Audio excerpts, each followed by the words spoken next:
राधे राधे, जय श्री कृष्णा। आज के इस वीडियो में हम आपके लिए लाए हैं पुत्रदा एकादशी की व्रत कथा।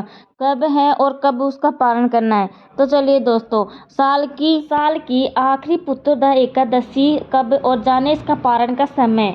एकादशी तिथि की शुरुआत 30 दिसंबर को सुबह होगी और इसका समापन अगले दिन यानी 31 दिसंबर को किया जाएगा। पौष मास के शुक्ल पक्ष की एकादशी को पुत्रदा एकादशी कहते हैं। इसका कई पुराणों में जिक्र है। पद्मपुराण में कहा गया है कि यह सब पापों को हरने वाली उत्तम तिथि है। समस्त कामनाओं और सिद्धियों के दाता भगवान नारायण इस तिथि के देवता हैं।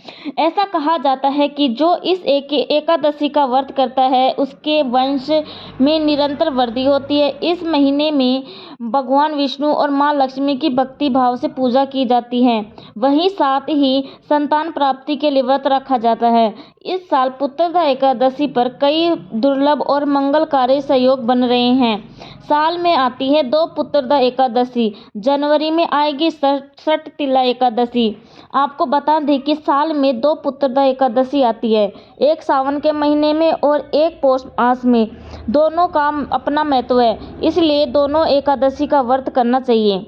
ऐसा कहा जाता है कि जो साल भर एकादशी व्रत करता है और हर एकादशी पर लक्ष्मी नारायण जी की पूजा कर द्वादशी पर व्रत खोलता है, उसके घर में सुख समृद्धि और खुशहाली आती है। इसके अलावा वंश वृद्धि का वरदान भी प्राप्त होता है।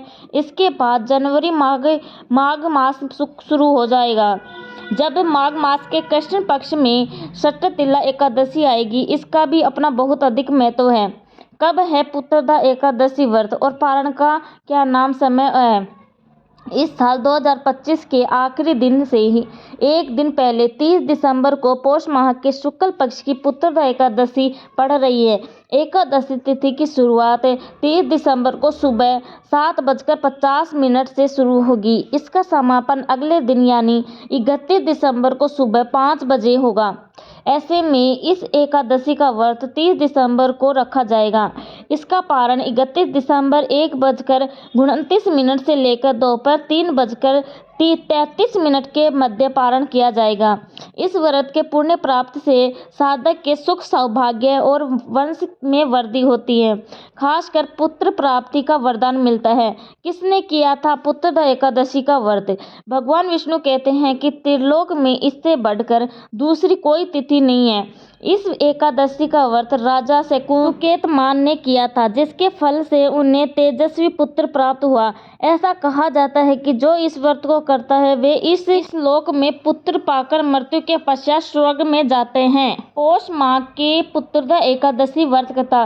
भद्रावती नामक नगरी में सुकेतुमान नाम का एक राजा राज्य करता था। उसके कोई पुत्र नहीं था। उसकी स्त्री का नाम वेश्या था। वह निपुत्री होने के कारण सदैव चिंतित रहा करती थी। राजा के पितर भी रो रो कर पिंड लिया करते थे और सोचा करते थे कि उसके बाद हमको कौन पिंड देगा। राजा को भाई बांधव, धन, हाथी, घोड़े, राजा और मंत्री, इन सब में से किसी से भी संतान नहीं होता था।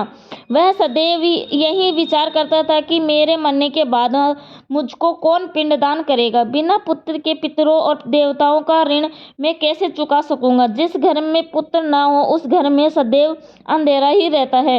इसलिए पुत्र उत्पत्ति के लिए प्रयत्न करना चाहिए। जिस मनुष्य ने पुत्र का मुख देखा है वह धन्य है। उसको इस लोक में यश और परलोक में शांति मिलती है, अर्थात इनको दोनों लोग सुधर जाते हैं। पूर्व जन्म के कर्म से ही इस जन्म में पुत्र, धन आदि प्राप्त होते हैं। राजा इसी प्रकार रात दिन चिंता में लगा रहता था। एक समय तो राजा ने अपने शरीर को त्याग देने का निश्चय किया, परंतु आत्मघात को महान पाप समझकर उसने ऐसा नहीं किया। एक दिन राजा ऐसा ही विचार करता हुआ अपने घोड़े पर चढ़कर वन को चला गया।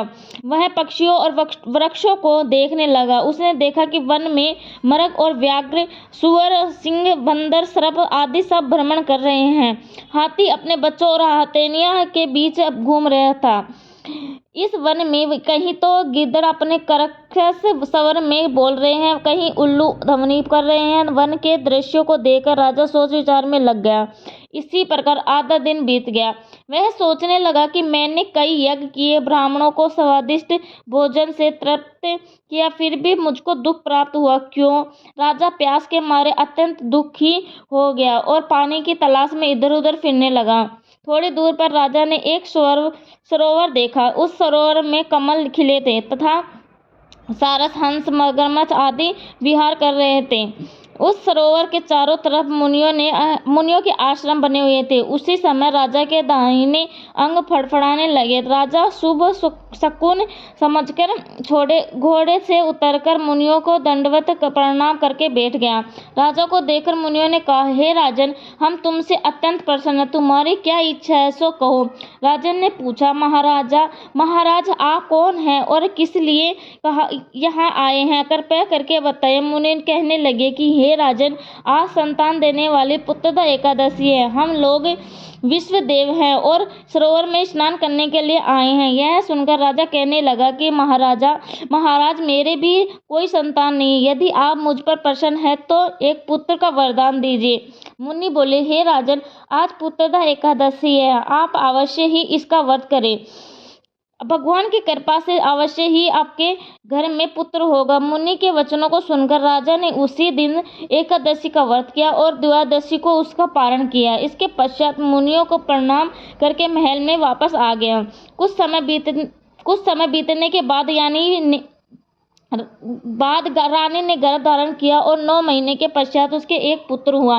वह राजकुमार अत्यंत शूरवीर, यशस्वी और प्रजापालक हुआ। श्री कृष्ण बोले, हे राजन, पुत्र की प्राप्ति के लिए पुत्रदा एकादशी का व्रत करना चाहिए। जो मनुष्य इस महात्म्य को पढ़ता या सुनता है उसे अत्यंत स्वर्ग की प्राप्ति होती है। जय श्री कृष्ण। राधे राधे। कमेंट करके जरूर बताइए कथा कैसी लगी। थैंक यू, धन्यवाद। एकादशी के दिन बोले जाने वाले मंत्र: ओम नमो भगवते वासुदेवाय नमः, ओम नमो नारायणाय नमः। विष्णु गायत्री मंत्र: ओम नमो भगवते वासुदेवाय नमः। यह भगवान विष्णु को सबसे प्रभावशाली मंत्र है जो मन की शांति, पापों से मुक्ति और जीवन में सफलता देता है। दूसरा है ओम नमो नारायणाय नमः। यह सरल और शक्तिशाली मंत्र है जिसका अर्थ है मैं भगवान विष्णु को नमन करता हूँ। तीसरा मंत्र है हे नाथ नारायण वासुदेवाय। हे प्रभु, हे हरि, हे सभी बांधुओं से दूर करने वाले। पंच रूप मंत्र: भगवान विष्णु के 5 रूप हैं। ओम वासुदेवाय नमः, ओम कृष्णाय नमः, ओम प्रद्युम्नाय नमः, ओम अनिरुद्धाय नमः, ओम नारायण नमः। जाप का तरीका: तुलसी की माला से 108 बार या 1008 बार जाप करें। पूर्ण श्रद्धा और ध्यान के साथ इन मंत्रों का जाप करना चाहिए। थैंक यू, धन्यवाद। राधे राधे।